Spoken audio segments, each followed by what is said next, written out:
Assalamualaikum warahmatullahi wabarakatuh. Halo teman-teman, balik lagi nih sama aku. Hari ini aku mau sharing bimbingan konseling dengan pendekatan preventif. Nah, kira-kira teman-teman ada yang tahu nggak ya pendekatan preventif itu apa sih?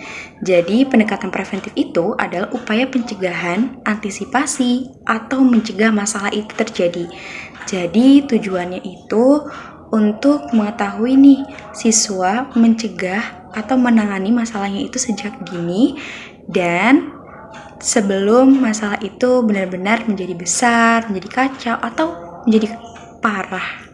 Nah, dengan pendekatan preventif seperti ini, siswa bisa terhindar dari kebiasaan buruknya sebelum benar-benar mengganggu pembelajarannya. Contohnya kayak gini ya, ada seorang siswa yang mulai kecanduan main gadget.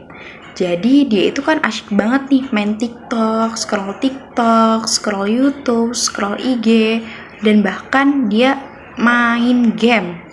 Nah, sampai lupa nih kalau misal dia punya kewajiban tugasnya sebagai seorang siswa, yaitu mengerjakan tugas atau PR.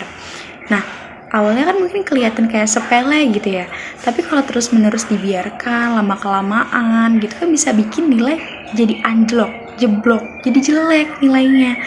Nah, kebiasaan belajarnya itu jadi rusak, bahkan bisa mempengaruhi prestasi sekolahnya. Nah, disinilah pendekatan preventif itu penting banget digunain. Kenapa aku milih pendekatan preventif? Karena masalahnya itu masih tahap awal. Siswa itu baru mulai lupa PR gara-gara gadget.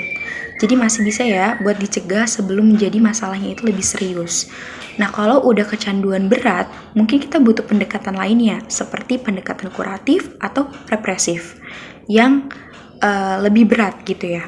Tapi untuk kasus ini, preventif itu lebih tepat. Kenapa?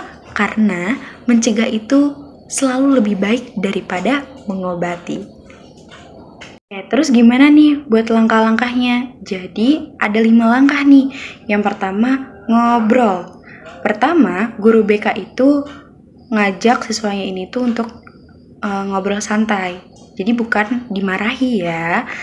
Jadi diajak nih diskusi supaya dia itu sadar sendiri dampaknya kalau misalnya terlalu banyak main gadget, kecanduan gadget itu seperti apa. Nah, yang kedua, bikin kesepakatan bareng sama siswa ini. Misalnya sepulang sekolah belajar dulu ya 1 jam baru boleh nih main gadget kayak gitu. Jadi kan ada nih keseimbangan antara tanggung jawabnya dia sama hiburan buat dia sendiri kayak gitu. Nah, kalau yang ketiga itu kasih tipe manajemen waktu. Jadi kasih tahu dia nih buat ngatur waktu yang baik dan juga benar, di mana dia itu ada waktunya buat kerjain PR, kerjain tugas, dan ada nih waktunya buat main gadget seperti itu.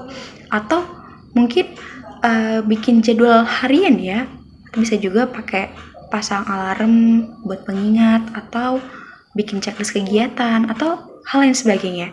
Nah, yang keempat itu beri apresiasi kalau misalnya siswa itu bisa disiplin, konsisten, terus menerus kayak gitu.